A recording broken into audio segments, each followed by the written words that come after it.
Excuse me. What in the world are you thinking? Mean Gene, the first thing you need to do is to tell these people to shut up if you want to hear what I gotta say. What up, y'all? It's KM56 Ninja in the place to be for Paper Saber Universe, and this is the New World Podcast, brother.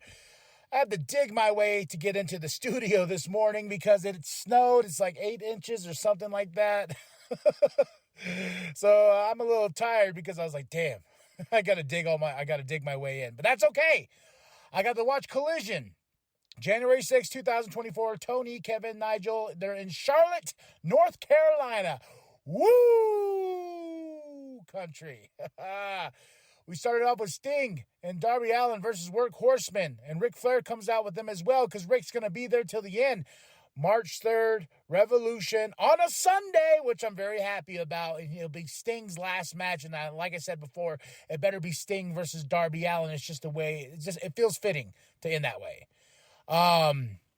But there was a fight before the bell even happened. The Workhorsemen taking on Sting and Darby.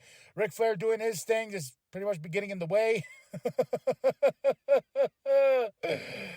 But, we got a lot of stuff going on tonight. Then we also had the Continental Crown Championship. Eddie Kingston versus Trent Beretta. I think Trent broke his nose because he was a bloody mess at a certain point. But this match was awesome. I really did enjoy it. A lot of smashing and a lot of just mean, And Trent's mama was in the crowd and she saw her baby boy. He's bloody. But Trent was a trooper, man. He got through this match and Eddie Kingston brought it, but he retained that Continental Crown Championship. Tony's with Willow and Chris Statlander backstage. They've been having this weird thing with Stokely. I don't know what's going on there, but these two have been quite the tag team lately. We have a Hook promo. Hook. Yeah. The Kingdom versus Commander with Brian Keith, and they're jobbers now, apparently. That's how I took this match. It was a 10-minute time limit, too, on this match, and I was like, Brian Keith, the bounty hunter, commander who we've been building up, just jobbing to the Kingdom? I don't know about that, because, the Kingdom has to show themselves in full forces. I get it, but I was just like, not these two. Not like that. Not like that. Renee with the Bullet Club Gold. They got a lot to unpack here. And the Acclaim interrupts, and I was like, what's going to happen here? Because they all have beef with the Undisputed Kingdom. And I got somebody says, do you think that name was lazy? No, I think that name comes full circle with Adam Cole and Roderick Strong and the Kingdom, and then there's Wardlow, yeah. But, I think it's come full circle. All these guys have been in the Ring of Honor, and, Adam Cole being part of the Kingdom back in the day and all this and that. I really love the name Undisputed Kingdom, and I'm all for the ride on where we're going to go here.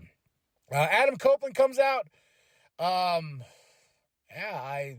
He's got this Cope Open. I don't know. Open challenge, and we get Griff Garrison coming out and job to Adam.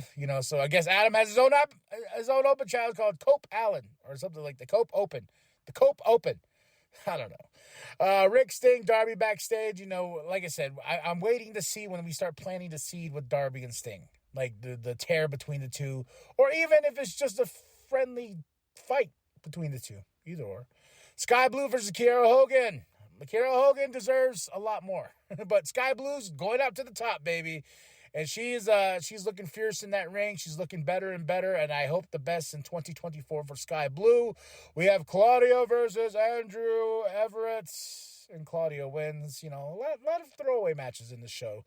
Ricky and Bill backstage, they got a lot on their mind. They got less sex gods after them. They got a bunch of other tag teams. They got Private Party.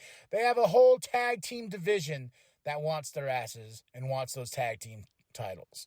Last up is the House of Black versus FTR. This was the match I was waiting for, along with Eddie Kingston versus Trent Beretta. I was like, I can't wait. And it delivered. It got a little chaotic in the end.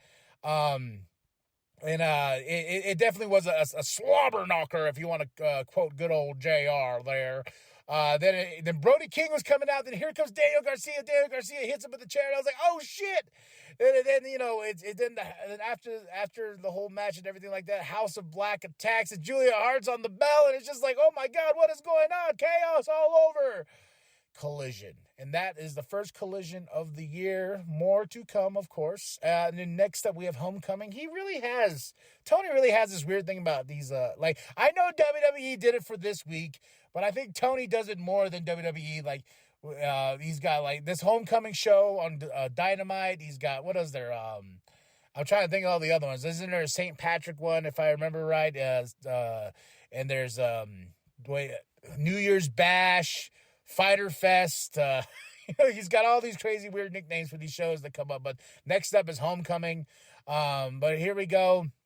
And I'm very excited for AEW this year. Hopefully they can build that audience, because they were in this arena alone. This arena wasn't that big, and it wasn't fully sold out. I don't know if this is on purpose, because I've seen people say like, hey, you know, they're only selling a certain amount of tickets, you know, for the hard cam side and everything like that. But if it's not that, I don't know.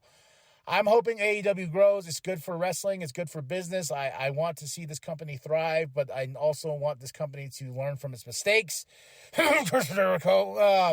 But, you know, it's just one of those things that I hope AEW grows. And hopefully, you know, because if AEW goes away, there's a lot of these guys that don't have a job. And I want every single performer on AEW to have a job and do their job well and bring us great shows and bring us great wrestling, bring us great stories. So, all right, y'all, I give this show, I would say a 3 out of 5. My favorite matches of the night was Eddie Kingston and Trent Beretta and House of Black and FTR. That's it. That's all. Tony, Kevin, Nigel on commentary. The January 6th, 2024 in Charlotte, North Carolina. Woo! Like and subscribe. Share it with your grandma. Share it with your grandma. Share it with the bum down at Walmart. I am KMB, the Sexy Ninja. Go to ProWrestlingTees.com/New World Podcast. Get yourself that sweet nWp logo created by Penta X. And remember that the New World Podcast is for life, brother. So, in case you hadn't noticed, I'm here in my gear. I'm ready for a fight. We're going to make this an open